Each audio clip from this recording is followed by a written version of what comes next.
Yo, what's cracking, Facebook Nation? We're gonna start doing these live videos again, coming at you, repping my most epic, awesome Star Wars shirt. So, what I want to talk about today is this on the Chris Cope Most Epic, Awesome Woo podcast. Life, in my opinion, it's kind of like a marathon race. Why? Or a marathon run.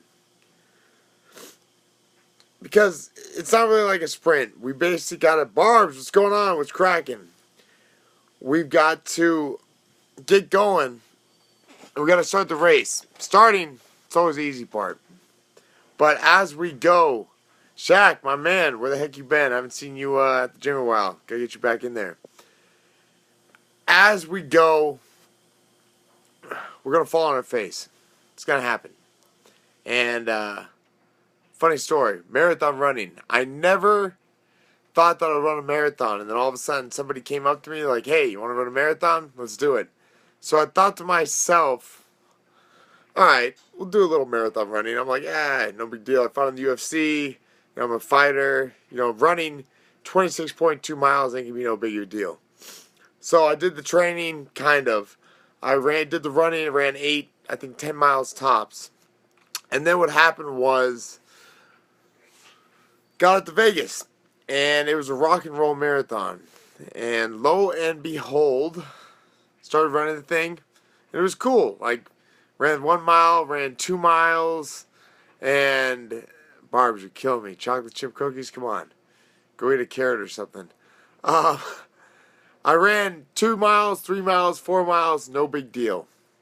And then all of a sudden, I remember when I got to I think it was like mile 15, mile 16, I felt like I was going to stop.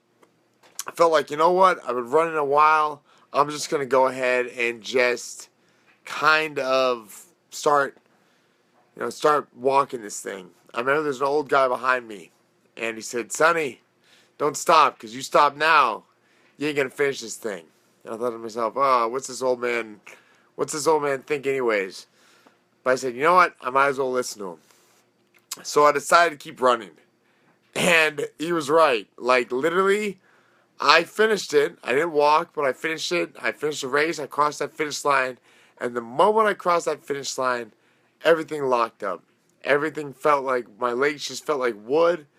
And it was craziness. And I thought to myself, how does running a marathon basically equate to life? And this is it, in my opinion. We started working on stuff, and we started having goals, and we started basically seeing what we can maintain and seeing what we can do. Things are going to pop up.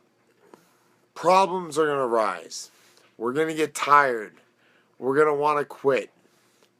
But we have to realize that if we quit, and that if we stop, it's very unlikely that we'll ever get the goals that we have. It's like a momentum type of thing. It's like a compound effect. Every inch gets another inch, gets another inch, gets another inch. And you have to fight for that inch, like Al Pacino said in Any Given Sunday. Constantly pushing, constantly motivating. And sometimes when we fall, we have to be around other people that are going to pick us back up and tell us that we can finish it.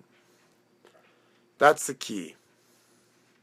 And we always have to be focused 2 steps ahead and not 2 steps backwards. We always have to look ahead and not look backwards. So many times in life, we want to quit. We want to quit that marathon of life, and we want to start walking. But then when that happens, what are we going to do? We're going to start walking, and we're going to look behind us at all the other individuals that gave up on their goals, and that they're looking around behind them to see exactly what the past is and digging up the past and everything else instead of just looking in the future. Because the person that's number 1 in that marathon race, that person ain't looking back. That person's looking at the finish line. That person is looking to finish. That person is what's called a goal achiever. I also remember running this race that it's like a Kenyan guy. And the guy was running so fast at the head of this race that I'm like, dude, this guy is like freaking, he's really flooring it, but no big deal. I'm not that far behind him because there's like a little divider, and all of a sudden he was on the other side of the divider. And I thought the divider basically ended another couple 100 yards. No, that divider went on for like another 10 miles, meaning that guy was ahead of me by about 10 miles. And he wasn't looking back. All that guy was doing was just focused on looking forward. And Barbs, yes, just like Michael Phelps. Let's talk about Mr. Phelps. I know a lot of us see him swimming and we think to ourselves, you know what? Michael Phelps is that guy's just got such God-given ability. That guy is just completely has God-given talent. He gets in a pool and he just wins everything. But what we forget to realize is this. Michael Phelps has been training with the same coach since I think he was 9 or 10 years old. Meaning Michael Phelps has done the same routine over and over and over again with this coach since that young age. He has only missed one practice, and he didn't really even miss it. The coach let him leave like 20 or 30 minutes early so he can get to an 8th grade dance. Everything with Michael Phelps revolves around routine. Everything from his warm-up to the music he listens to the stuff that he eats that day, to the clothes that he wears, because his coach realized at a very young age, if I get Michael Phelps to stick with the routine, to constantly be moving 2 steps ahead instead of taking 2 steps back, I can have him win. So every time that Michael Phelps jumps the pool, every single time that he does the routine that he does over and over again, he doesn't know the difference between practice and competition. It's the same thing because he's going through the same routine over and over and over again. So many of us have gone out there and tried to make goals into reality. But the problem is this. Once we come to a little bit of chaos, once we have to fight, and once we come to problems and we feel like we're going to stop, most of us stop. Because we're around others say, you know what? Hey, it's okay. Go ahead and walk. It's no big deal. I'm walking.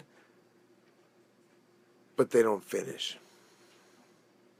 The person that's at the leader of the pack, the person that is pushing, they're not saying, hey, let's walk this thing. They're saying, step aside. I'm going to leave you in the dust. I'm going to push through this thing, and I'm finishing before you. Always focus on where you want to go. Don't focus on where you don't want to go. Don't focus on, hey, I hope I don't come in last place on this race, because you know what? You will.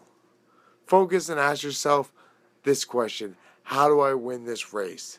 Because if we ask ourselves the right questions, we're going to get the right answers. I don't know how many people are tuning in this right now.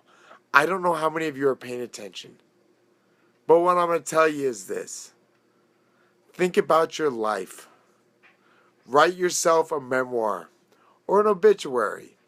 A list that if you die to pass away at your funeral, what you would want it to read for what you accomplished in your life. I know it sounds morbid. I know it sounds a little twisted.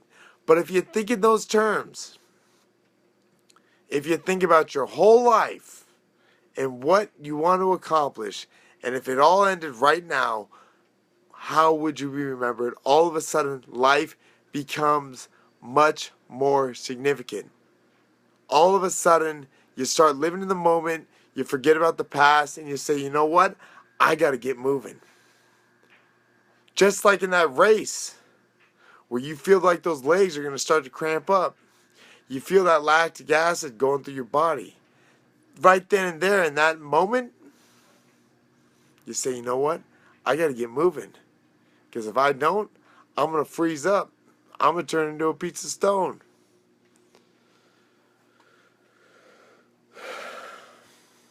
So my recommendation is this. Push yourself. Take on some tasks, some goals that you've wanted to accomplish for a long time. Some goals that you've always known that you're capable of, but you never finished. Just like that book. We've all bought those books, and what do we always do? We always read the first 10 pages, and then we don't pick it back up. You know what? Instead, think about this. What if you just read 10 pages a night until you finish the book? What if you had a compound effect and thought to yourself, just like in that race, maybe I might not be the fastest runner, but if I set a pace and I just keep that pace, I'll finish. And I'll finish a lot better than I would if I sprinted and then I walked and I sprinted and then I walked. Keep a slow, steady pace, and all those little chips, they will add up. It's a compound effect. It's like chopping down a tree. What's the difference between the first strike and the last strike? Not a damn thing, except that the first strike started it, the last strike brought it down. But realistically, it was all those strikes in between that made it where the tree came down. I'm going to start doing these videos once a day. That's my commitment to you. I've said it before, and I've dropped the ball. Because here's the thing. I didn't keep that slow and steady pace. And I think to myself, you know what? Why don't I just crank out a little 5-10 minute video for the people? Because your goals become my goals. And my goals become your goals. Because on this whole social network of Facebook, it's all about just expressing exactly what you want and what you need. And telling your life story.